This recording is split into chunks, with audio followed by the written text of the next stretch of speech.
Hello, Philippines. I'm here in my country, Philippines. I'm Filipina. Proud, proud Filipina.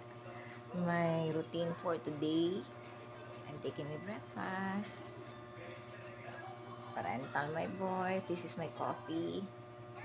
And then, ang aking pandesal. Wala kamatayan ng pandesal. Nasa Dubai ako, ito pa rin nahanap ko eh. Kahit marami yung stock sa ref. May mga cakes doon. Pandesal. Kaso minsan, nakasealed siya. So, go Karama Dubai, yung mga fresh bakery doon. Kain ng mahirap na nanay. And then, konting keso, yung 20-20. Mahirap lang ho akong nanay na separated. May parental sa mga anak kong mga lalaki. Tatlo sila. And then, may mga family na dito sa bahay ko, may only son here. Single pa siya with profession, IT international. And then, yun lang. Just to create for this day my activities. What pa more, come what may.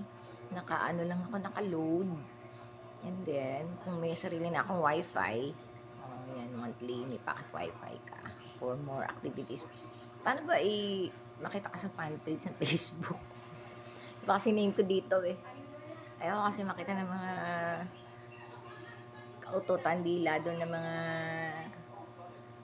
mga girls na mga galit sa akin. Ano raw ako. Basta marami kang kaaway, huwag na lang pansinin. Kakatanda. Oh, that's a fox.